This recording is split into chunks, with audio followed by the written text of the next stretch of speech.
All right, drivers, well, happy Sunday and welcome back to Inside Trucking Episode 6. All the leaves are brown and no non-domiciles today. That is the title of today's episode. It's obviously about, English Language Proficiency, California. It's not dreaming the way they expected, but let's get into it. So I want to tell you about what SBTC has done in reference to this issue with California Department of Motor Vehicles issuing CDLs to people who don't speak English, and now people who are illegal immigrants. So let's kind of do a recap first, though, of what has been going on with this issue. So ELP for us started back in 2022, and SBTC appealed at the time to some of the powers that be, I guess you would say, at the U.S. Department of Transportation back then. It was Secretary Pete leading the show, as you remember, under Joe Biden, and Robin Hutchinson was the acting administrator for FMCSA.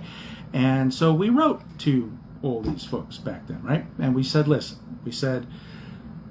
in 2002, the Inspector General issued a report, an audit report. It was the CDL Standards Audit Report. And FMCSA was, at that point, a relatively new agency, right? They were just born in 2000. Here it is 2 years later, and here comes the Inspector General. And the Inspector General basically said a bunch of different things. But one thing that we picked up on back then was that the Inspector General had said that FMCSA really should make the states test for English proficiency. It's the one thing in the big scheme of things that seemed to be missing, that FMCSA wasn't doing that. And so they said you should. And so there's a lot of drama that happens over the next 20 years, right? And now into the 23rd year, since that audit was published by the Inspector General. And you can go on Google and it was May 2002, Office of the Inspector General, DOT, CDL Standards Audit. Google that and it'll come up, right? And you can read the whole thing. Now, in 2022, we harped on that and we said, listen, this has never been done. FMCSA has said it's been done, and they kind of meant it was done in the context of the states testing for English proficiency during the skills part of the CDL test, but it was never done with respect to the written test, the knowledge part of the CDL test.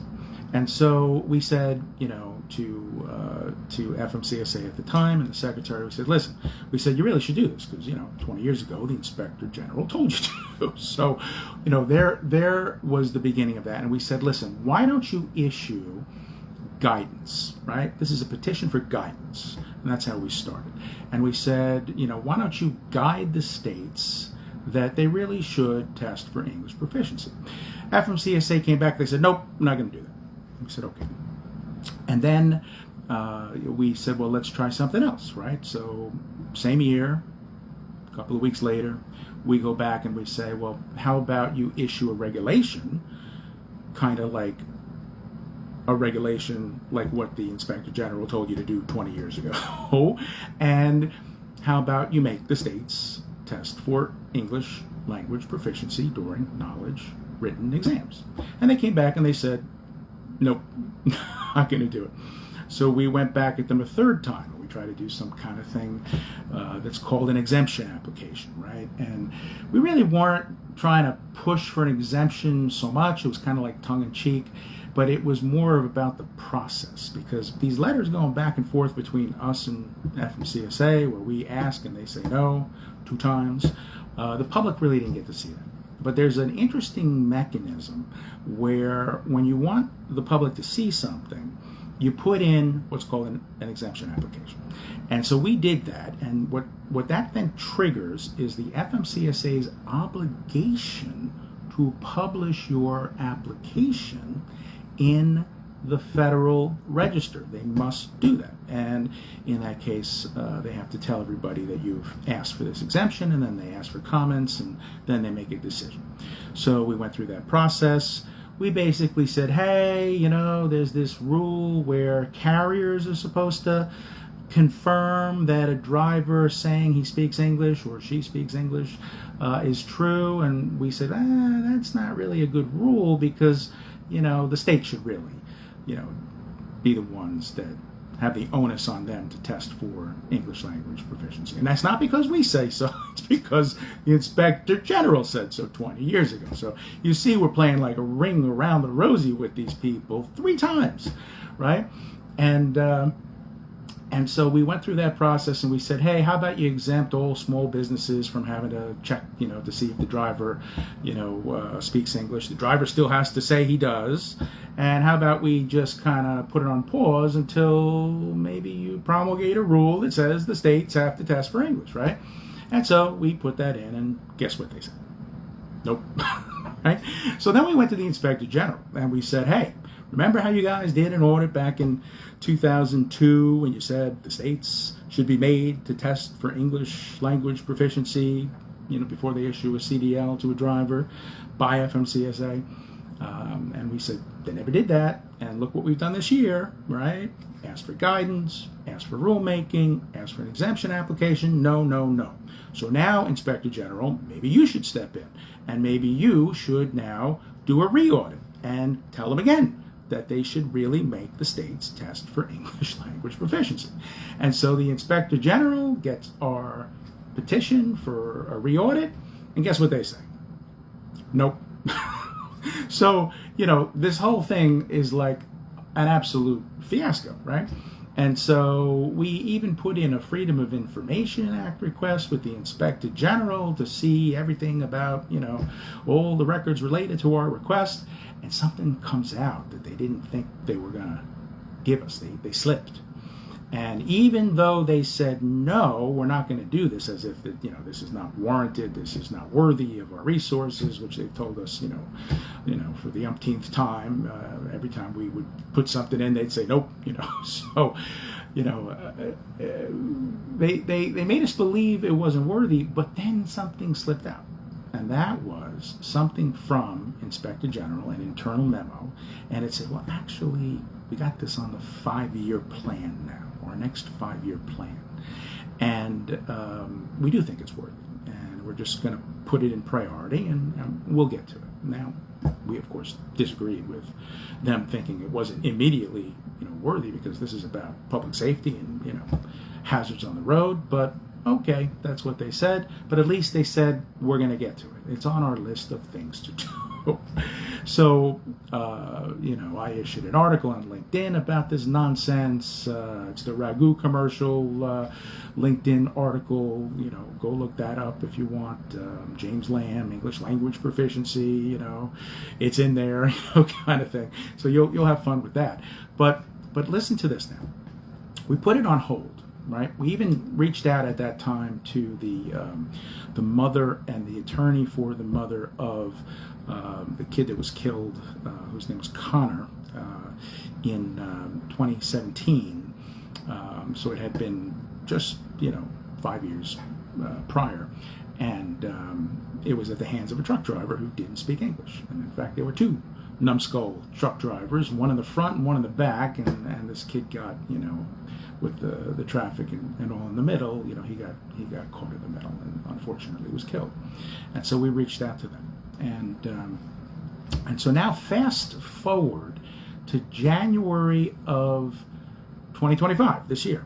You know, now we basically said, hey, you know, we said, President Trump, you're back, you know, welcome back. And now President Duffy, you're the new secretary. We said we try to raise this with the Biden administration, with Secretary Pete, you know, with the Biden FMCSA, and, you know, they weren't having any of this. In fact, the Inspector General wasn't, unfortunately, either. And so at that point, we took another attempt to reach out to Melissa, Connor's mom, and Curry, her attorney, and we basically said, hey, we want to have a conversation with you again. We're going to try this again. And so those folks responded. And so we said, we got to do something about this. I said, and what we'd like to do is we'd like to, create a law. We'd like to write a bill, and we'd like to name it after Con. And so we first did it, and we named it, some acronym like SAFE or something like that, as people typically do. And we wrote this bill. And I want to talk about this bill because, this bill is important because it's going to pertain to what we're talking about here. Because the bill, so this is as of like February, March of 2025, the bill that we have written that is, that we intended to be Connor's law, right? It had two parts to it. The first part was, you'll never guess, FMCSA, under the authority of the Secretary, should make the states test for English language proficiency, like the Inspector General told them to do in 2002, right? No-brainer, right? That would wind up in the bill. So that's part one. And part two is, the part about putting drivers out of service. And so much went wrong over the last, 23 years with this issue that not only did FMCSA not do what they were supposed to do as per the Inspector General and make the states test for English language proficiency, but they went the other way. And in fact, CDSA started in 2015. And they said, what really is English language proficiency? What does it mean to be proficient? They got philosophical about the whole thing, and they said, well, how do we enforce 391.11b2? We really don't know how to do it, and we don't know what qualifies as being not proficient. So we're going to remove it from the out of service criteria. And we're going to tell you, FMCSA, that we did, and we're going to ask you to define this in the meantime. And so rather than define it, in 2016, under the Obama administration now, FMCSA puts out this famous memo, right, that basically says stand down. It says, you know what, we're not going to ask you to put these people out of service. If you find a driver who has been given a CDL and is operating a truck on the road, a semi going 65 miles an hour filled with diesel fuel, operating in a lane next to a school bus filled with children, if you find that during an inspection, that a driver does not speak English to communicate with law enforcement and the public and read signs, and because all the signs in America are in English, right? We want you to give him a ticket. We want you to give him a ticket, issue a civil penalty, but let him go on his way and continue to be a menace, from our perspective, to the folks on the highway. And we can't even believe that they went in that direction, right? There are also regulations that actually say, federal FMCSA regulations that say that a state can test for knowledge as part of this CDL testing process in other language. And there is no mechanism for them to test during written knowledge testing for English. Now, there's a lot of scams that are going on right now that I'm sure you're hearing about, especially in Florida. There's a whole ring that have been arrested for having some kind of, hole in their t-shirt with a camera and then an earpiece, and somebody on the other side of the cell phone, is telling them, what the questions are for the exam, when it is in English, and it's a mess. The whole thing is an absolute fraud, scam, mess. It's a fiasco, and it's just now starting to come out, right? So what's happened here is that the issue has morphed, and the issue has gone from the original issue from our perspective in 2022, where we said, the state should really test for English language proficiency. It's become a 1-2 punch. It's become a twofold thing. At the onset, as of January, February, March, in the first quarter of 2025. And that has been make the states test for English, and ultimately for the law enforcement personnel to be told to put these people out of service again. And guess what? That's back because the president says so as of May in an executive order. So a lot of things have started to unfold since we started to embrace the folks at USDOT in January and February on this issue. And we'd like to think that we are, part of a movement to make this happen. But we were some of the original people that were involved in starting that movement in 2022. A lot of folks in Arkansas, ATU, very vocal at the state level. Then they've become vocal at the federal level. So there's a lot of folks, that should be applauded. That a lot of folks joined our call for Connor's Law, including NOAA, those folks.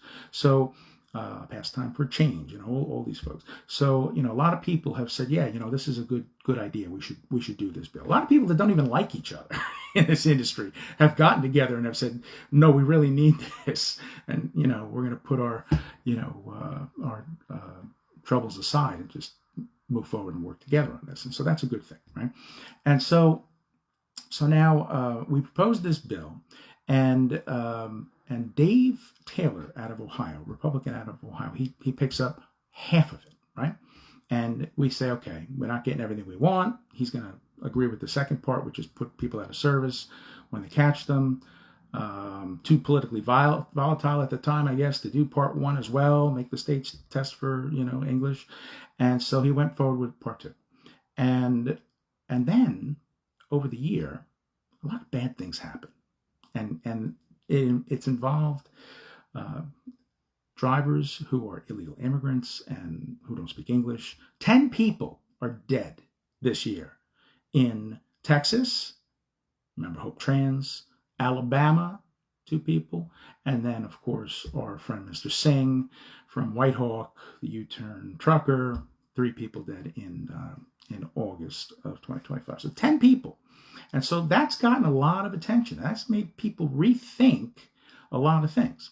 And so after Mr. Taylor introduced Connor's Law at our request in the House, Senator Marshall, who got our request for sponsorship, by the way, back in March, as did every single member of Congress, because this is that important, he, without talking to us, puts forward a bill that covers the first part of what we wanted in Connor's Law, right? Which is make the states test for English language proficiency.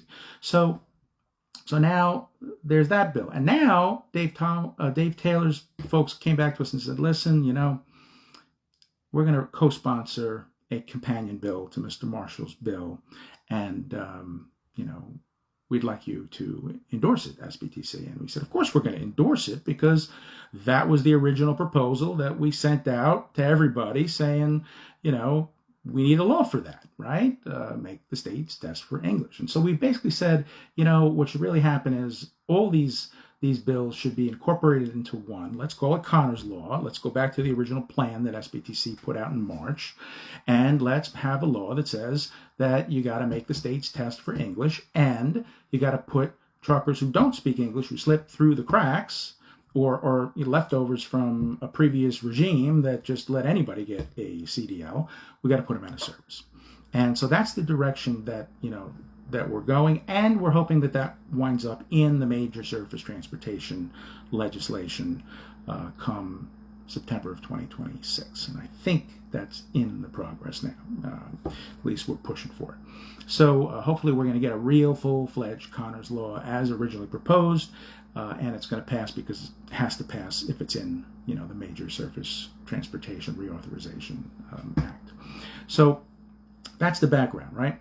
So now what's happened here is that after June 25th, after the president's executive order went into effect and CBSA implemented it and put out of service criteria back in play for ELP violations, getting back to common sense, now some states have defied that president's order.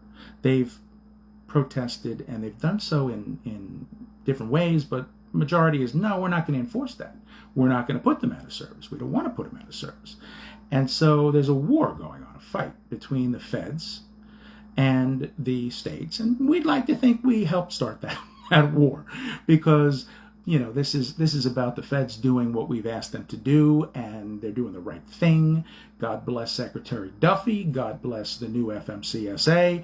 God bless the President of the United States, and God bless the 17 people who have signed up for sponsorship of Connor's Law in the House, Mr. Marshall, and all these folks. Okay, so but now the narrative has changed, and now it's about forcing the states to comply with both of these tiers of what we want in this law. And remember, the reason why we want it in law is because any president can come along and then change an executive order, and reverse what President Trump has done. So it has to be in the law, and it's in, the regulations, but not being enforced. And ultimately, we see CVSA can put it in, take it out, put it back in again. So we need a law, right? And so, but what's happened here is now there's defiance. And you know where that defiance is coming from? The state of California and some other liberal states, like the state of Washington. Mexico is not enforcing the way it should be. New York, a bunch of different states, right? So what we did was we got on that bandwagon, right? And we said, okay, so we can't have this. And so what we need, now that we learned that Mr. Singh not only didn't speak English, but he's an illegal immigrant who doesn't qualify to have a CDL while he's waiting for, his, amnesty application, to be processed as he's seeking asylum, right? Not allowed to have a CDL. He got one. Washington gave it to him. California gave him a non-domicile. Okay, so now the non-domicile issue is on the table, and now the issue of giving CDLs to illegal immigrants is on the table, and many of those don't speak English, so it goes with what we've been saying since 2022. So what we did was we stepped up, and on August 18th, we wrote to the Attorney General, Pam Bondi, and we asked for a federal racketeering investigation under the RICO Act to investigate the California Department of Motor Vehicles for racketeering and fraud against the federal government with respect to its participation in the federal CDL funding program. You see, California gets money, and the CDL program is a network of states under a federal umbrella, and it's funded by the feds. So what we argued was that California state officials, based on just this Singh license alone, that they were knowingly and intentionally enabling the violation of, and here's the regulation, 49 CFR 383.71B9. That's not the same old regulation we've been talking about all these years, right? 391.11B2. No. This is something different. And I'm going to read to you what it says. It says, initial commercial driver license. Prior to obtaining a CDL, a person, that's a driver, must meet all of the following requirements. Here they are. Person must provide proof of citizenship or lawful permanent residency. That's it right there, okay? And that's the part that we quote to the Attorney General.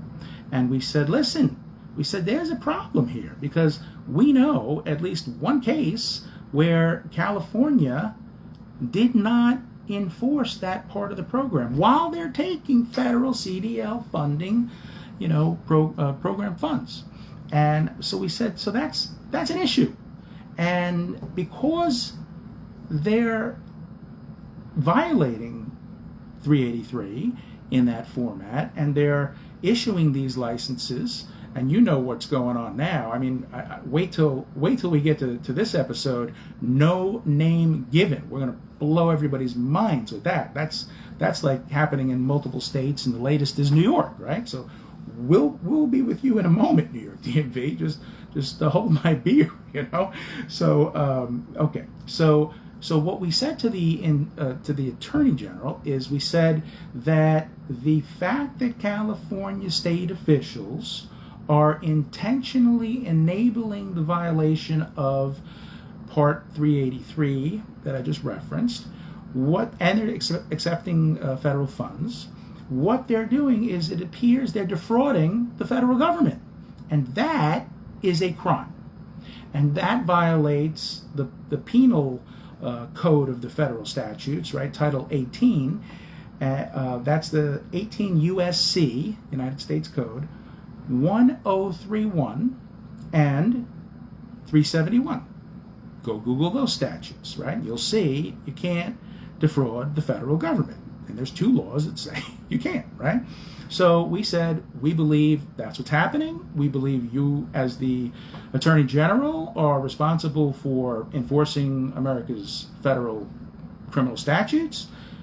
Get to work, AG Bondi, and go get them, right? And so after we filed that August 18th letter, then on August 26th, Secretary Duffy and FMCSA General Counsel Jesse Ellison, they held a press conference, and they advised the public that, and this was, you know, a press conference that was intended to address this issue, and they advised that USDOT had determined that the state of California and two other states, Washington State and New Mexico, should be issued letters of non-conformity with respect to the CDL program. And that was because of issuing CDLs to illegal immigrants or not enforcing the president's out-of-service order when they found people not speaking English behind the wheel of a 80,000-pound semi, right? So we did that, and we did that letter, and Secretary Duffy then did his press conference, and then after that, on August 29th, the Department of Justice wrote back to us. So this is after the Duffy press conference, right? So on August 29th, David Jaffe, who's the chief of the Department of Justice Criminal Division, who got our letter, he wrote back and he said, listen, he said, if you have evidence of criminal activity, we encourage you to contact the FBI. And so on September 26th, the same day that Secretary Duffy and Mr. Ellison did a follow-up press conference to the public, right, advising that they warned California, and California was now defying them. They didn't do what they were supposed to do, and they didn't come into conformity, and basically they said they're about to lose their funding, as we said a month ago, and they did not address the issue of illegal immigration, illegal immigrants getting CDLs when they're not supposed to, and placing violators out of service. So, at that point, here it is, the same day as that second press conference is happening, we write this letter. That's on a Friday, September 26th of 2025. And so we say, okay, we write back to Attorney General Bondi, and we copy Mr. Jaffe, and we copy the FBI, as Mr. Jaffe had recommended, both headquarters and Sacramento field office in California of the FBI.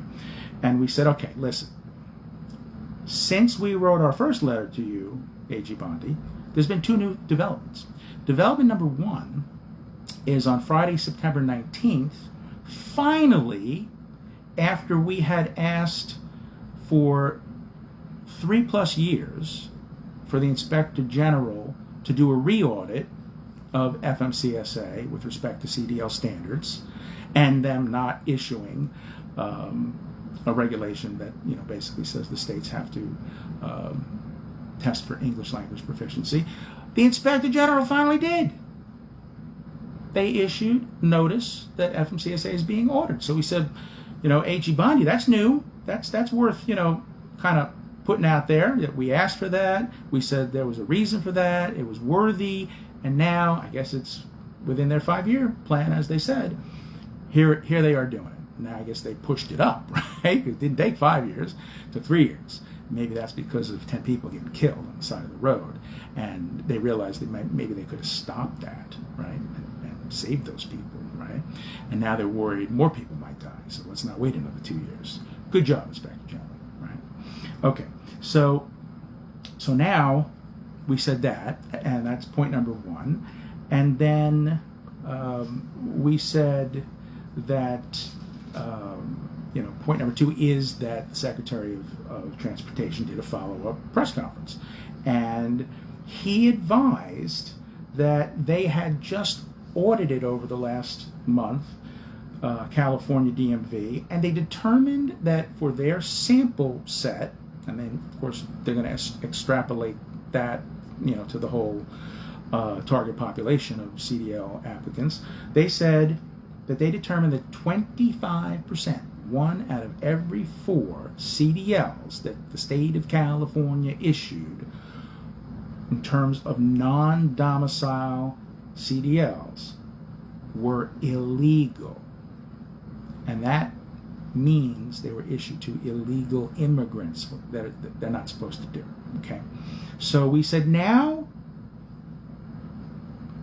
Inspector General's auditing finally after we asked for 3 years, and now they've determined that there is illegal activity in California with respect to illegal immigrants getting non-domiciled licenses. Now, AG Bondi, do you think it's worthy of a RICO investigation? So, think of it this way, right? So the thing that Secretary Duffy's holding over California's heads is money, right? And what we're holding over their heads is their liberty, is their freedom. We think these people should go to prison because of what they're doing, because they're making the roads unsafe for other truckers, for parents, for children, for families, school buses filled with children, you and your family out for a Sunday drive, right? Going to Dave and Buster's, right? on a Sunday afternoon on the highway.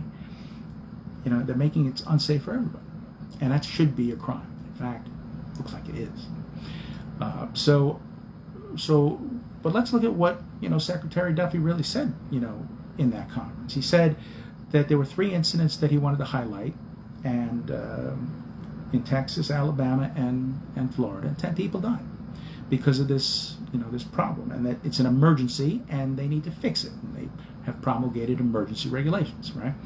And so, he went into great detail about what the impact is, the deadly impact that California, for instance, is having on people in other states, right? Mr. Singh was not from Florida. He was from California, and he was operating with a California license in interstate commerce. And he killed 3 people from Florida. So California essentially caused those deaths, in our opinion. There's vicarious liability as far as we're concerned. And there's fraud, and there's racketeering going on, and they're knowingly doing this, and then they're defying the Secretary of Transportation and the President of the United States as Congress is trying to get their act together on this issue and pass a law that, or multiple laws at this point, there's multiple people, it's sexy now to have an ELP, bill in Congress, right? Ask people in Florida, they'll tell you. So now, we're basically, throwing at the Attorney General just how serious this is. And I did this in the first program for, first episode of Inside Trucking, and I'm going to say it again. We told AG Bondi in this September 26th petition for a RICO investigation of California DMV, we said, according to US DOT's own stats, National Highway Traffic Safety Administration, NHTSA, there was a 34% increase in large truck crash fatalities from 2015, when CVSA stopped putting people who didn't speak English out of service, and 2023, the most recent available statistics. Wow, 34%. That's more than a third more fatalities over that time period. And that's because of that stand down memo that came during the Obama administration in 2016 that basically validated that 2015 CVSA decision, and they just let people continue to drive knowing they're unqualified. So this administration has put a stop to that. And thank God these people are here and in power, and they're fixing the problem. The adults are back, in the room. And not to harp on Mr. Singh, but I mean, he is the poster child at this point for what's wrong here. He entails both issues. Doesn't speak English proficiently, and he is an illegal immigrant that got a CDL from 2 states, right, including California non-domicile. So after we sent in this letter, right, on September 26th, and by the way, we sent a copy electronically that day to the California Department of Motor Vehicles to make sure that they got it immediately, and we tweeted them on Twitter and gave them a copy that way, right? So the same day as Secretary Duffy says, now we're going to take your money away, within the next 30 days if you don't comply, and look, 25% is unacceptable, and we're going to make some rule making changes. And they did it immediately, right? We wrote this letter. They held the conference on a Friday, and guess what happened on Monday, September 29th, the next business day after we did a 1-2 punch, Secretary Duffy and SBTC, all of a sudden, California Department of Motor Vehicles said, okay, we won't issue any more non-domicile CDLs. Now, was it because they were worried about, losing funding? Was it because they're worried about a RICO investigation? Because we've now asked twice, and it's looking like that could happen. And some people could get locked up and go to prison. That's happened before. Happened in Illinois, governor 20 years ago, because of a scandal that was racketeering like this involving CDLs. So good chance they might do it, right? We don't know. We don't really care. We're not looking for credit or anything like that. We just want this problem fixed. And we want it fixed in every state. And we want it fixed through regulatory enforcement, through law enforcement, criminal law enforcement, and through congressional action, so that we codify it in our U.S. code that the feds have to make the states test for English proficiency, and which is what Senator Marshall's bill does in the Senate, and you should look for the companion bill by Dave Taylor as soon as the shutdown is over, and ultimately, put them out of service if they're caught, violating that requirement. This is all stuff that's been around for years, folks. This goes back to like 1939. So this is nothing new. And this is common sense. It's always been common sense. And it's really time that we put an end to this nonsense, because people are dying. Connor died 2017. A lot of people in between. 10 people this year. The next person to die could be you or me, or members of our family. So that's why we're doing this, and that's our latest, action. We've stepped up our game. We've made a second request for a RICO investigation in New York. I'll get to you, because this no name given nonsense, that is not going to stand. We're going to ask AG Bondi to look at you as well. So with that said, folks, I'm James Lamb, Executive Director of the Small Business and Transportation Coalition. Thank you for spending this Sunday afternoon with me, and I wish you all a great day, and thank you for everything that you're doing to help us make the roads safe again.